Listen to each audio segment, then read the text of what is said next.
안녕하세요. 예, 예, 반갑습니다. 경체 영어를 담당하는 양익입니다. 자, 여러분들 오늘 이제 우리 경체 수험생들 처음 선생님 만났죠? 혹시 선생님 좀 알아요? 혹시? 뭘 처음 봤어요? 예, 그랬어요. 그래. 자, 그 선생님이랑 여러분들 이제 아마 내년 시험 끝날 때까지 선생님이랑 공부를 시작을 할 거예요. 그래서 이제 여러분들 합격을 시키는데 선생님이 이제 내년 시험 볼 때까지는 최선의 노력을 다 할 거고 간략하게 선생님 설명을 좀 드릴게요. 우선 선생님이 지금 공무원 학생들을 지도한 지는 한 지금 15년 정도 됐습니다. 15년 정도 됐고 그 다음에 뭐 지금 현재는 여러분들 소방 경체 영어 담당하고 있고 또 구급도 가르치고 있고 뭐 경찰도 가르치고 있고 그래서 선생님이 소방직을 지금 담당한 지는 한 10년 정도 됐어요. 그래서 뭐 선생님이 하루 이틀 우리 소방 제자들을 가르친 게 아니라 꽤 오랜 시간 동안 소방 제자들을 가르쳤기 때문에 여러분들 어떻게 시험에 나오고 또 여러분들 어떻게 지도를 해서 합격할지에 대한 방법을 제대로 많이 알고 있습니다. 윌비스 소방직이 처음으로 시작된 게 선생님 기억으로 2014년이에요. 그래서 2014년에 소방직 오픈했을 때 선생님이 5년 멤버였어요. 그래서 그때는 선생님이 공채, 경채를 다 선생님이 혼자 가르쳤었어요. 그래서 가르치다가 이제 선생님이 또 몇 년 동안 율비스에서 그 소방직 오픈한 다음에 가르치다가 잠시 율비스를 좀 떠났어요. 그래서 다른 학원에서 또 소방만 전문으로 하는 학원에서 여러분들 이제 얘기하면 다 알 거예요. 거기서 한 5년 정도 또 소방애들 가르치고 다시 선생님이 율비스에 온 게 지금 3년째 정도 다시 됐어요. 그래서 어쨌든 그 기간 끊이지 않고 한 10년 정도 가르친 것 같아. 우리 소방 제자들을. 물론 이제 그 안에 소방 제자들만 가르친 건 아니고 경찰도 가르치고 지금도 구급학생도 가르치고 있지만 어쨌든 소방직만 따지면 그래도 한 10년 정도 가르쳤으니까 여러분들 어떻게 지도를 해서 여러분들을 합격시킬지에 대한 방법은 잘 알고 있으니까 여러분들이 이제 어쨌든 윌비스 학원을 믿고 왔으니까 선생님 말 잘 듣고 지금 코로나로 굉장히 힘들고 여러분들도 공부하는데 힘들고 또 굉장히 위험스럽기도 하지만 선생님 말 잘 듣고 쭉 가면 여러분들 충분히 붙을 수 있으니까 자신감 있게 갑시다. 무슨 말인지 알겠죠? 그렇게 하고 또 여러분들도 선생님도 또 여러분들 훨씬 더 친밀하게 여러분들 다 관리할 테니까 그렇게 하시고 선생님 말 잘 듣고 하면 될 것 같아요. 그렇게 하시고 작년에도 사실은 코로나가 지금 벌써 꽤 오랜 시간이 지났죠. 우리 작년 제자들도 굉장히 힘들었었어요. 코로나에 힘들었었는데 참 그래도 작년 같은 경우는 이제 학원이 문을 닫은 적도 있어요. 여러분들이 이제 기억 못할지 모르겠지만 막 폭증했을 때 학원이 문 닫은 적도 있고 막 그랬었거든. 그러다 보니까 이제 학생들이 와서 공부하다가 끊긴 적도 있고 막 그랬어. 그런데 이제 어쨌든 작년에 처음에 선생님이랑 같이 시작을 했다가 이제 중간에 끊기다 보니까 학생들이 이제 집에서 동영상을 듣기도 하잖아요. 그래서 선생님이 지금 이제 워낙 위험스러우니까 뭐 꼭 학원에 나와서 들으라 이렇게 강요는 못하는 상황이지만 어쨌든 이제 사실은 선생님이 설명을 드릴게. 작년에 일부 이제 여기 와서 공부를 오프라인에서 선생님이랑 하다가 이제 너무나 상황이 안 좋으니까 또 일부는 또 위험스럽고 그러니까 집에서 동영상으로 공부할 수 있잖아요. 그래 일부는 또 집에서 공부를 하고 또 일부는 계속 그래도 학원에 나와서 공부를 하겠다는 학생들이 있었거든. 그런데 이제 확실히 작년에 결과를 딱 놓고 보니까 거의 나랑 시험 보기 전주까지 안 빠지고 나왔던 제자들 있잖아. 그 제자들만 붙었어. 그 제자들. 그러니까 그게 꼭 선생님이 집에서 뭐 공부를 안 했다는 아닌 것 같고 누구나 다 열심히 하잖아요. 그런데 참 어쨌든 아이러니하게 끝까지 선생님이랑 되게 위험스러운데 끝까지 학원에 나와서 시험 보기 전주까지 수업을 했거든. 시험 보기 전주까지 안 빠지고 쭉 나와서 선생님이랑 같이 했던 애들이 붙었다는 거지. 그러니까 우선은 사실은 여러분들한테 선생님이 지금 난리가 아니잖아요. 되게 힘들고 지금도 폭증하고 있고 그래서 되게 위험한 상황인데 여러분들한테 선생님이 뭐 학원에 오프라인에서 무조건 들어라 안 들어라 그런 걸 떠나서 어쨌든 그 작년을 보니까 그러더라. 그 부분은 선생님이 설명을 드릴게요. 그래서 워낙 지금 학원도 굉장히 위험스럽기 때문에 방역을 철저히 하고 또 여러분들도 지금 마스크를 정확히 잘 쓰고 있기 때문에 조금 불편하더라도 근데 이제 아무래도 나와서 공부를 하면 마스크를 계속 쓰고 있어야 되니까 여러분들 많이 힘들 거예요. 그런데 이제 지금 선생님이 구급제자들도 가르치고 경찰제자들도 가르치는데 모두 다 똑같이 그런 걸 겪고 이겨내고 공부하고 있어요. 그래서 지금 어제도 선생님이 경찰 학생들 가르쳤는데 경찰 학생들도 지금 이 숫자보다 훨씬 더 많은데 마스크 다 뭐 6시간 막 10시간 이렇게 마스크 쓰고 다 공부하고 있어요. 그러니까 여러분들이 이제 처음 공부하는 입장에서 힘들 수 있는데 좀 잘 이겨내시고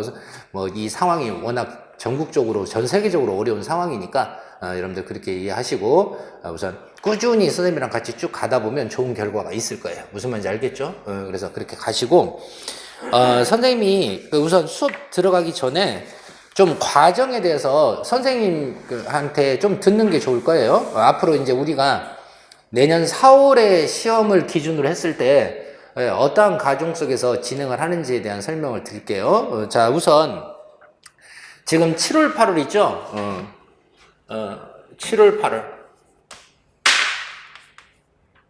자, 이 7월, 8월이 이제 기본적으로 모든 이론을 기본 이론으로 칩니다. 기본 이론. 그래서 지금 이 7월, 8월에는 여러분들 선생님 교재 보듯이 생기초문법 이거하고 그 다음에 기초독해를 할 거예요. 이렇게 기초독해. 자, 우선 여러분들 과정 지금 이번에 할 과정만 선생님이 설명을 했는데 전체적으로 그 여러분들이 알아야 될 게 작년 기준으로 따지면 20개 중에 독해가 8개가 나왔어요. 독해가 8개. 근데 보통 이제 독해 8개 숫자가 많이 나온 게 아니에요. 그 전년도 그러니까 금년도지. 금년도에 독해가 8개 나왔거든. 21년 이번 시험에. 그런데 20년 시험에서는 독해가 10개가 나왔어. 그러니까 독해가 거의 반절 나온다는 얘기야. 그러니까 무슨 말이냐면 독해가 안 되면 독해에서 많이 틀리면 점수가 나올 수가 없어. 그래서 예전에는 소방 경채가 독해가 많이 출제가 안 됐는데 지금은 기본적으로 거의 반절이 독해야. 반절이 독해고 이제 우리가 기본적으로 과목 자체는 경채 생활영어라고 돼 있잖아요. 그런데 이 생활영어만 나오는 게 아니라 기본적으로 반절 이상이 독해를 차지하고 있기 때문에 관건이 뭐냐면 사실 생활영어에서 점수가 당락이 결정되는 게 아니라 독해에서 결정이 돼. 지금 금년도 보면 생활영어가 몇 문제가 나왔냐면 여러분들 이 과정 지금 우선 이번에 할 과정은 적었는데 잠깐만 금년도 시험 얘기를 잠깐만 해주고 갈게요. 여러분들이 좀 알아야 되니까. 자, 지금 금년도 2021년 소방 경채 영어가 생활영어가 6문제 나왔어요. 생활영어가 6문제. 예. 그 다음에 독해가 선생님이 8개가 나왔다고 그랬지? 8개. 예, 독해가 8개가 나왔고, 그 다음에 어휘 있지, 어휘. 예, 14개지? 어휘가 6개가 나왔어요. 자, 그래서 생활영어 6개, 독해 8개, 어휘 문제 6개. 이렇게 해서 20개지. 원래는 기본적으로 경채영어도 문법이 나와. 기본적으로. 이번에 안 나온 거야, 이번에. 원래는 보통 문법 문제가 2문제 정도까지 나와. 그런데 이번에 안 나온 거야. 이번에 안 나와서. 자, 그러면 우선 간략하게 여러분들이 이제 물론 기출도 본 제자들이 있을지도 모르겠지만 우선 기본적으로 이번에 출제된 건 이렇게 출제가 돼서 생활영어 6개, 독해가 8개, 어휘가 6개 이렇게 됐단 말이야. 지금 무슨 말이냐면 우리가 과목이 경채 생활영어라고 되어 있지만 생활영어만 출제되는 게 아니라는 거지. 그렇지. 생활영어 6개밖에 안 나왔잖아. 독해하고 어휘. 그러면 학생들이 어디서 틀리냐면 생활영어는 어차피 선생님이 싹 정리를 해줄 거야. 그 이상을 안 벗어나기 때문에 생활영어 6개에서는 안 틀려. 학생들이. 대부분 독해하고 어휘에서 틀려. 독해하고 어휘에서. 그래서 이제 이것에 대한 설명을 하고 선생님이 과정에 대한 설명을 좀 할게. 봐봐. 그래서 어쨌든 여러분들 다 해야 되는데 기본적으로 문법도 하나에서 2개가 나오거든. 그런데 이제 우리 제자들이 가르쳐 보면 여러분들 알다시피 문법 좀 약하잖아요. 전체적으로 문법 뭐 잘하는 학생들 없어. 원래 9급 애들도 처음에는 문법을 잘 몰라. 그러니까 그건 뭐 문법을 아주 잘한다 못한다를 떠나서 원래 문법은 우리 제자들한테는 다 어려운 부분이야. 하지만 어쨌든 문법도 기본적으로 금년 말고 작년에 2개가 나왔단 말이야. 그래서 문법을 하긴 해야 되는데 이 문법 문제를 맞추려고 문법을 하는 게 아니야. 문법을 아예 모르잖아? 얘를 못해. 얘를. 독해가 안 된다고. 문법을 아예 모르면. 그래서 이제 선생님이 여러분들한테 다루는 문법은 내가 9급 애들이나 경찰 애들 가르치는 문법이 아니에요. 그게 아니라 딱 독해에서 필요한 것들이지. 그래, 그런 문법만 가르쳐. 막 넓은 선생님 기본서가 1000페이지야. 그러니까 내 9급 애들 가르치는 문법 기본서는 550페이지야. 그걸 가르치는 게 아니라, 그러니까 여기서는 기본서를 안 쓰잖아. 다 선생님이 뽑아서 필요한 것만 가르칠 거거든. 그래서 문법을 하는 이유는 문법 문제도 기본적으로 이번에만 안 나왔지 보통 2개 정도씩 출제되니까 문법 문제도 맞춰야 되겠지만 얘를 하려고 문법을 배우는 거야. 얘를 하려고 여기에서 결판이 나니까. 그래서 금년도에 독해 8개는 적게 출제된 거야.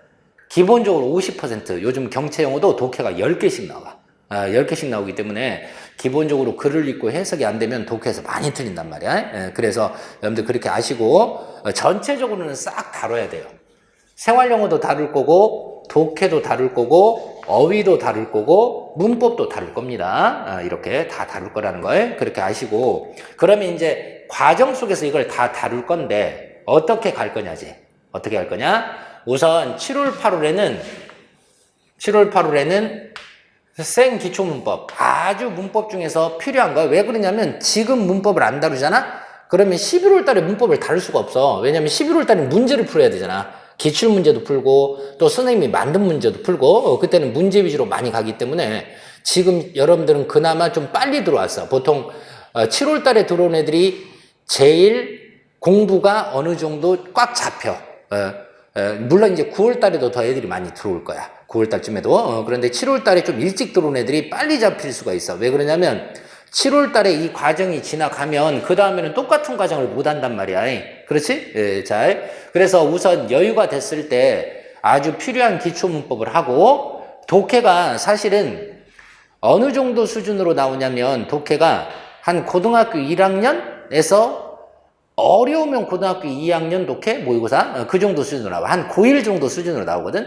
그런데 지금 우리가 7월 8월에 하는 이 독해는 그거보다 좀 더 쉬운 걸 할 거야. 아주 쉬우면서 선생님이 문장 구조를 여러분들이 조금 익숙하게끔 할 만큼 빠르게 않고 차근차근 하면서 여러분들이 독해의 감을 좀 여러분들 살릴 수 있게끔 그렇게 할 겁니다. 그래서 우선 7월하고 8월은 이렇게 생기초문법, 중요한 기초문법하고 그 다음에 조금 쉬운 독해, 쉬운 독해를 다룰 거고, 그 다음에 이제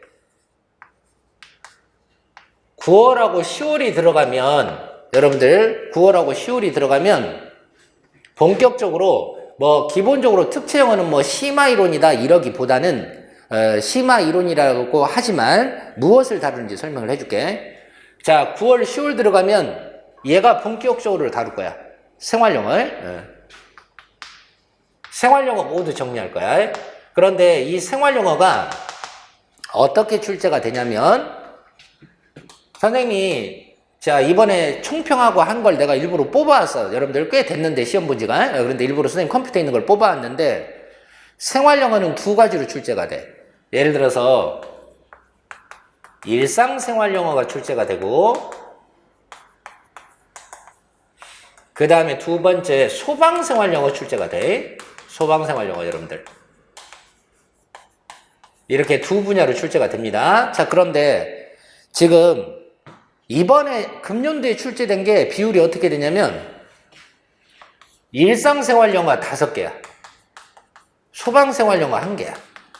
지금 무슨 말이냐면 소방경찰시험에서 일반적으로 9급이나 경찰에서 내는 일상생활영어를 훨씬 더 많이 내요. 그리고 학생들이 틀리는 부분이 소방생활영어가 아니라 일상생활영어에서 틀려요. 그런데 선생님이 이걸 다 할 거예요.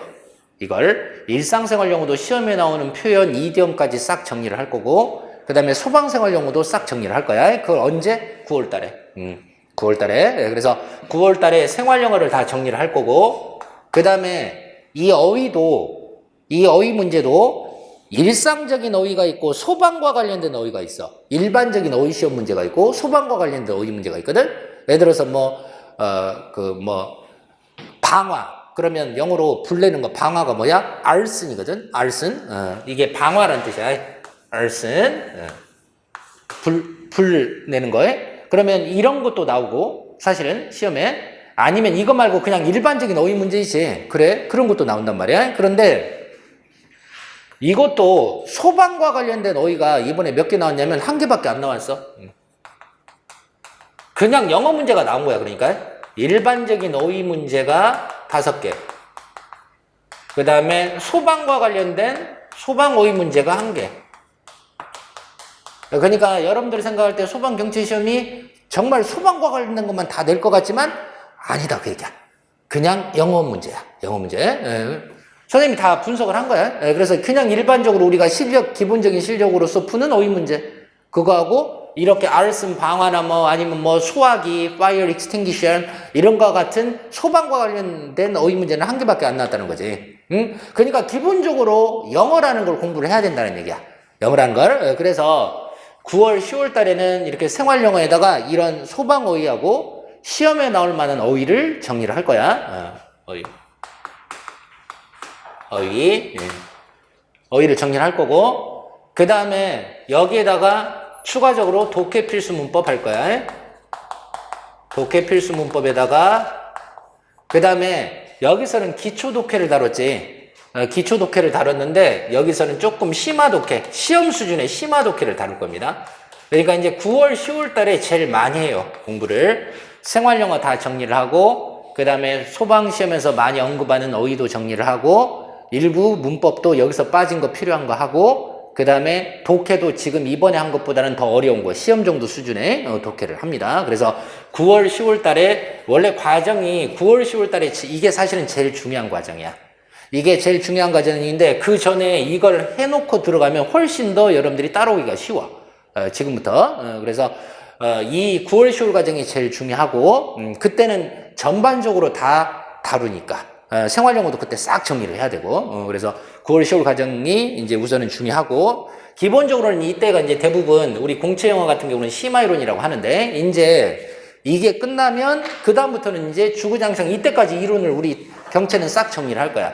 그러니까 소방과 관련된 어휘, 일반적인 시험에 나오는 어휘, 그 다음에 생활영어, 그리고 시험에 나오는 여러 가지 필요한 문법, 그 다음에 심화 독해까지 여기까지 끝나면, 그 다음에 12월 정도에 이제 기출문제풀이 할 거야. 기출문제풀이. 물론 공개된 시험 문제가 사실은 소방은 오래되지는 않았어. 하지만 이제 어쨌든 공개됐을 때부터 기출문제 풀고, 그 다음에 그 정도 수준의 선생님이 만든 문제 있지. 기출문제하고 똑같은 유형으로 만든 문제, 그걸 풀 거야. 그러니까 11월부터는 문제풀이 위주야. 문제를 많이 풀어야 되니까.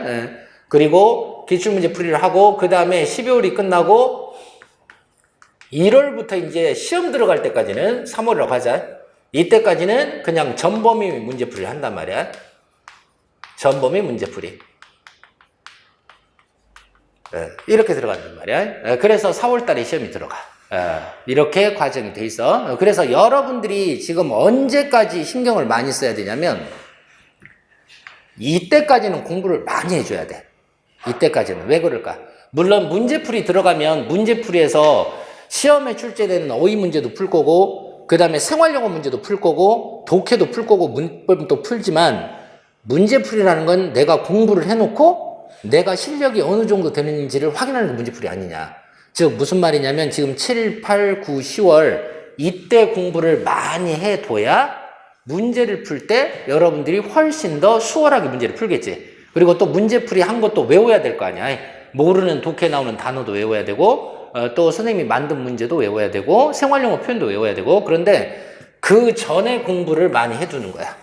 이렇게 9월, 10월까지. 그래서 기본적으로 소방 경채에 필요한 모든 필요한 그 이론들은 10월까지 대부분 다 끝낼 거예요. 4개월 동안 이렇게 끝내고 그 다음에 이때부터는 계속 문제를 풀 겁니다. 그러면 이제 문제 풀면서 여러분들이 다 정리를 해서 외우고 매번 문제 풀면서 필요한 어휘 외우고 그 다음에 필요한 생활용어 표현도 또 외우고 그렇게 해서 이렇게 해서 계속 문제를 풀면서 암기를 하는 거야. 시험장 들어가기 전까지. 그래서 기본적으로는 7월부터 언제까지? 10월까지 전반적인 모든 영역의 이론을 다룰 거다. 그렇게 하시면 되겠고 여러분들은 우선 겨울이 오기 전에 9월, 10월까지 공부를 충분히 해 놓으시고 그 다음에는 문제를 풀면서 계속 점검을 하면서 필요한 거 외우고 그렇게 하면서 반복하다 보면 무조건 붙어요. 이 과정을 선생님이랑 같이 그냥 성실하게만 쭉 가면 붙어. 그러니까 나는 공채들도 오래 가르쳐보고 특채들도 오래 가르쳐봤는데 경채들도 예전에는 특채라고 했어. 경채라고 한 게 아니라 소방 특채라고 했는데 가르쳐보면 우리 소방 제자들이 선생님 말을 진짜 잘 들어. 대부분이. 그러니까 이제 우리 앞에 있는 제자들도 지금 선생님 말 너무 잘 들을 것 같아. 그러니까 선생님이 시키는 대로만 잘 이렇게 공부를 해라.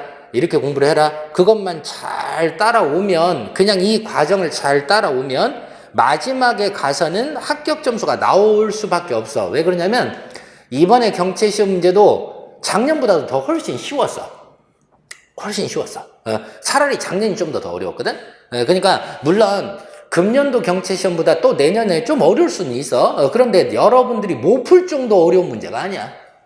못 풀 정도. 그러니까 이 과정대로 그냥 꾸준히 모르는 거 계속 암기하고 이해하고 가면 문제를 풀 수 있는 문제지 정말 어려워서 일반 뭐 구급 문제처럼 어려운 문법이 나오거나 정말로 어려운 어휘가 나오거나 그런 문제가 아니란 말이야. 그러니까 과정만 잘 따라오면서 여러분들이 쭉 잘 암기하고 가면 충분히 붙을 수 있으니까 이거 뭐 2년 할 거야? 바로 내년에 붙어버려야지. 그러지? 내년에 붙고 끝내야지. 그래서 충분히 지금부터 공부하면 충분히 시간적으로 부족한 게 아니야. 그러니까 여러분들은 7월 달에 잘 왔어요.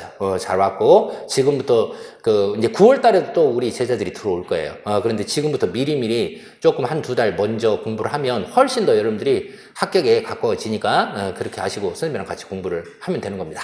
무슨 말인지 알겠죠? 그래서 이제 차차 과정대로 갈 거고, 다음 주 정도에 선생님이 독해 필수 단어를 나눠줄게요. 다음 주 정도에. 그래서 작년에도 그랬는데 애들이 열심히 외워오더라고. 우선 경채 영어는 독해도 중요한데 그러면 독해를 하려면 뭘 알아야 돼? 어휘를 알아야지. 어휘를. 그렇지. 경채는 내가 봤을 때는 거의 어휘 싸움이야. 어휘 싸움. 누가 어휘를 많이 아느냐에 따라서 한 개를 더 맞고 덜 맞고거든. 왜냐면 문법 같은 게 어렵게 안 나오잖아. 그리고 또 그 다음에 뭐 생활영어 표현은 거의 선생님이 해준 것만 알면 되거든. 엄청 많아 양이. 그거 아마 외우기도 벅찰걸. 그러니까 선생님이 해준 것을 잘 외우면 생활영어에서는 절대 애들이 안 틀려요.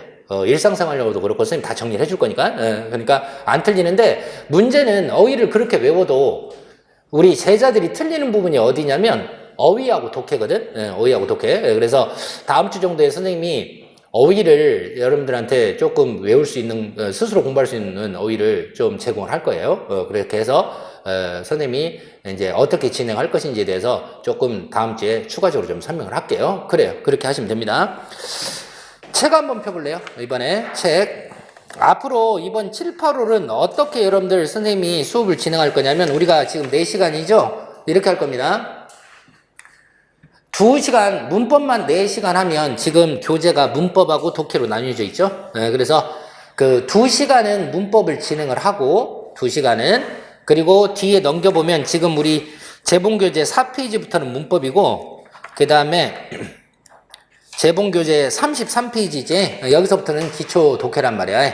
그래서 이렇게 할 거야. 문법만 4시간 하면 지겨우니까 2시간은 문법을 진행을 하고 2시간은 독해를 진행을 할 거야. 그렇게 해서 앞에 2시간 또 독해 2시간 그런 식으로 해서 2시간 2시간씩 끊어서 하는 게 여러분들한테 덜 지겹거든. 그래서 그렇게 진행을 할 테니까 그렇게 여러분들 아시면 됩니다.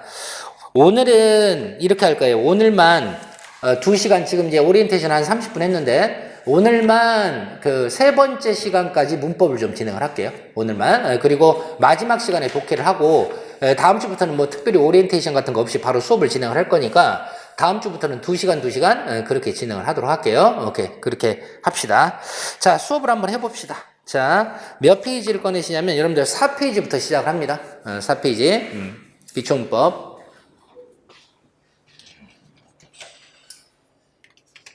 자, 여러분들이 기본적으로 좀 문법을 다루는데 알아야 될 게 있어요. 알아야 될 게 그 아주 기초적인 문법들에 대한 설명을 좀 진행을 하겠습니다.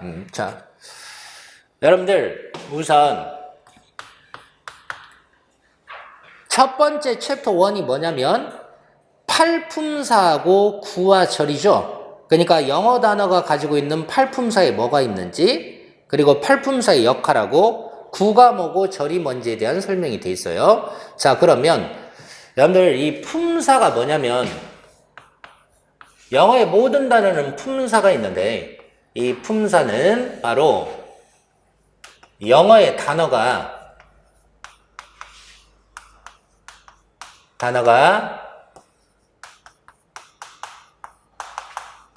문장 속에서 수행하는 역할이 품사예요.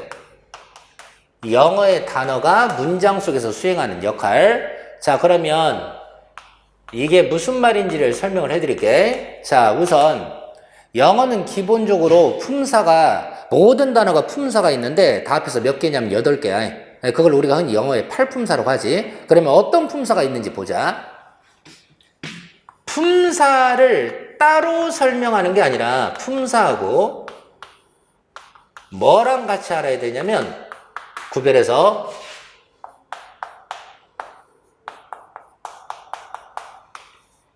문장의 구성 성분하고 같이 기억해야 돼. 자, 팔품사하고 영어 단어가 가지고 있는 품사하고 문장의 구성 성분을 같이 알아야 되는데 우선 영어의 모든 단어가 품사를 가지고 있는데 어떠한 품사들이 있는지 한번 살펴볼게. 자, 우선 첫째 명사라는 품사가 있어. 그 다음에 두 번째 대명사가 있지. 세 번째가 동사 있지. 그 다음 네 번째가 형용사가 있지. 그 다음에 다섯 번째가 부사가 있지. 여섯 번째가 전치사가 있어요. 그 다음에 일곱 번째가 접속사가 있죠. 마지막에 여덟 번째가 감탄사가 있어요. 이렇게 감탄사. 이게 지금 영어의 팔품사입니다. 명사, 대명사, 동사, 형용사, 부사, 전치사, 접속사, 감탄사.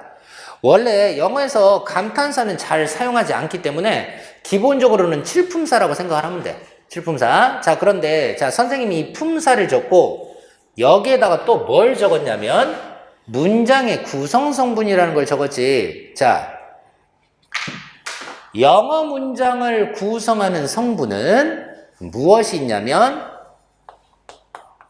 주체가 되는 주어가 있지. 주어의 우리가 흔히 주어를 subject 그래서 앞으로 선생님이 s라고 표현할 거야. s 주어 주체가 되는 거야. 그 다음에 원칙상은 서술어인데 하다의 개념의 서술어인데 일반적으로 영어에서 서술어는 품사로 따지면 동사밖에 없기 때문에 그래서 문장의 구성 성분에서도 서술어라고도 하지만 대부분은 동사라고 얘기해. 동사. 그래서 앞으로 be로 표시할 거야. verb, 동사. 이게 문장 구성 성분이야. 그 다음에 문장 구성 성분 중에 뭐가 있냐면 대상을 표현하는 목적어라는 게 있지. 다 들어는 봤지? 어렸을 때 목적어? 그래. 목적어가 있어요. 대상을 표현하는 목적어가 있거든? 그래. 이걸 앞으로 object라고 해서 내가 O로 표시할 거야. O, object. 목적.